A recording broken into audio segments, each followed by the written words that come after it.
L'Anadolu Efes Istanbul remporte l'Euroleague. Mustapha Fall vers l'Olympiakos. Pierre Pelos prolonge. Bienvenue dans le 7ème épisode du récap européen sur la chaîne YouTube The Game Winner.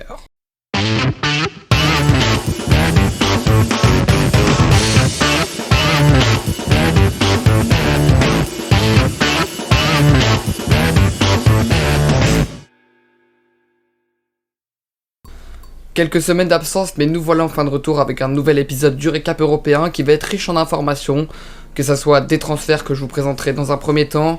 Ensuite, on parlera du Final Four de l'Euroleague avec l'Anadolu Efes Istanbul qui l'a remporté.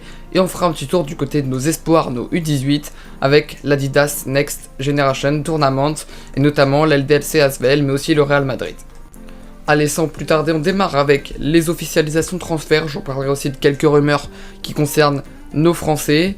Au niveau des officialisations, on commence avec Pierre Pelos et Maxime Courby, l'ailier fort et l'ailier qui prolongent tous les deux 3 ans à la JL Bourg jusqu'en 2024, eux qui avaient notamment évolué en Eurocoupe cette saison et qui risquent de réévoluer en Eurocoupe la saison prochaine. Pierre Pelos avait notamment été élu MVP du round 5. Voilà, la JL Bourg mise sur eux dans les années à venir, ils prolongent donc 3 ans. Allez, on part du côté de l'Euroleague et du Zénith Saint-Pétersbourg qui signe Mateusz Ponitka, qui le prolonge plutôt pour les 3 prochaines saisons. Mateusz Ponitka qui avait réalisé plutôt une bonne saison, assez complète, même s'il avait manqué la fin de saison à cause de blessures, qui prolonge pour les 3 prochaines saisons jusqu'en 2024. En parlant du Zénith Saint-Pétersbourg, ils viennent de signer leur première recrue à l'heure où je tourne cette vidéo, qui n'est d'autre que Sergei Karasev, en provenance du Khimki Moscou, qui retrouve plutôt le Zénith Saint-Pétersbourg, avec lequel il avait notamment évolué de 2016 à 2019. Une autre prolongation, elle concerne Duško Ivanović, le coach de Baskonia qui prolonge une année de plus du côté du club espagnol, lui qui avait notamment été champion d'Espagne avec Baskonia en 2020 et qui cette année avait réussi à les emmener aux portes des playoffs. Sinon, selon la presse turque, le Fenerbahçe aurait déjà clos un deal avec 2 joueurs. Ça serait en la personne de Ismet Akpinar, joueur du Başakşehir, qui joue notamment en championnat turc mais qui a aussi joué l'Eurocoupe, et Achille Polonara, qui lui joue à Baskonia cette saison avec des stats qui ont totalement explosé.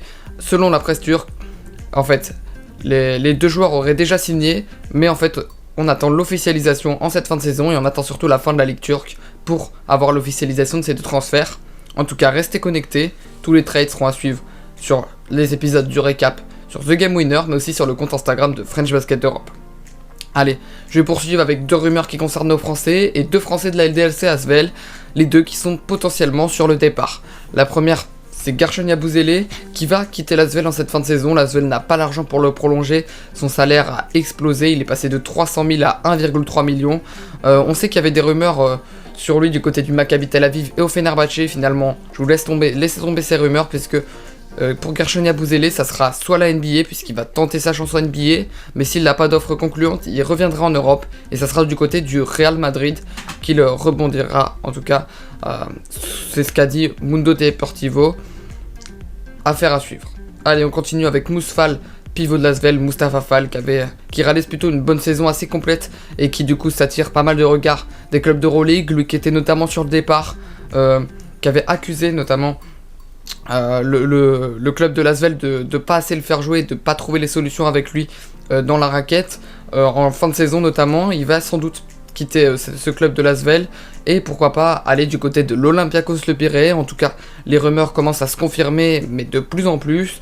On en parle partout, que ça soit dans la presse grecque, dans la presse française. Ça fait un petit peu le tour de l'Europe cette news, et pour Mustapha Fall, ce serait vraiment le joueur que l'Olympiakos voudrait. Il pourrait donc récupérer un 2e français après Livio Jean-Charles l'année dernière. Encore une fois, je vous dis, affaire à suivre. L'Anadolu Efes Istanbul remporte la campagne 2020-2021 de l'Euroleague après avoir fait tomber respectivement le Real Madrid, le CSKA Moscou et le FC Barcelone en finale.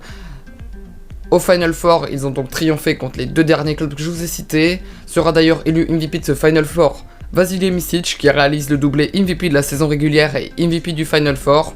Bravo à lui. On soulignera aussi les belles perfs de Shane Larkin et un petit big up à notre français Rodrigue Bobois, qui fait partie des 10 joueurs à avoir remporté l'Euroleague et la NBA Ça fait toujours plaisir. A noter aussi que Adrien Moerman, qui fait partie de ce club de l'Anadolu Efes Istanbul, est champion d'Euroleague, donc tant mieux.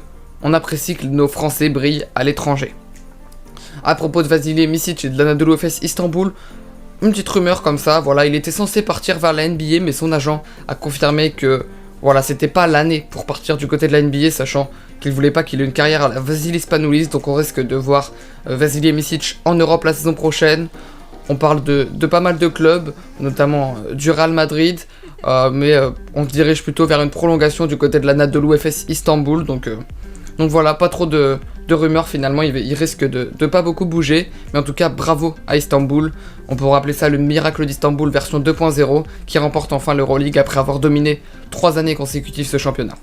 Et oui, cette semaine, elle était bercée par la NGT, le tournoi U18, comme on pourrait l'appeler aussi l'Euroleague Junior, où participaient les meilleurs clubs européens pour remporter cette campagne 2020-2021. On avait notamment l'ASVEL, le Zalgiris Kaunas, l'Étoile Rouge de Belgrade, le FC Barcelone, le Mega Soccerbet. Je vais pas vous citer tous les clubs, juste pour vous dire que le Real Madrid s'est imposé et le back-to-back, après l'avoir remporté l'année dernière, il y a 2 ans plutôt, et il le remporte cette saison, avec notamment un Eli Ndiaye en feu qui finit MVP du tournoi, avec 18,3 points, 13,3 rebonds, 3,5 interceptions pour 30,9 d'évaluation. Gardez les yeux éveillés sur ce prospect qui a prouvé qu'il était taillé pour jouer à très haut niveau. Sinon, le 5 majeur de la compétition, il y aura James Nagy en pivot, le pivot du FC Barcelone, Eli Ndiaye bien évidemment, Michael Caicedo, l'ailier du FC Barcelone, Nikola Djurizic, du Mega Soccerbet Belgrade, et notre Français Kimani Winsou, qui a réussi à se frayer une petite place dans ce 5 majeur du tournoi. En tout cas, bravo à lui. Transition toute trouvée pour parler de l'ASVEL dans ce tournoi qui était qualifié. L'ASVEL qui avait fait un premier tournoi en début de saison assez compliqué et qui s'est bien rattrapé, qui a notamment gagné l'Étoile Rouge de Belgrade en ouverture du tournoi, qui après s'est bien battu contre le Real Madrid, s'inclinant de 2 petits points dans un match complètement dingue, et après a fini par battre le Zalgiris Kaunas, et donc fini à 2-1, 2 victoires, 1 défaite, et 2ème de sa poule.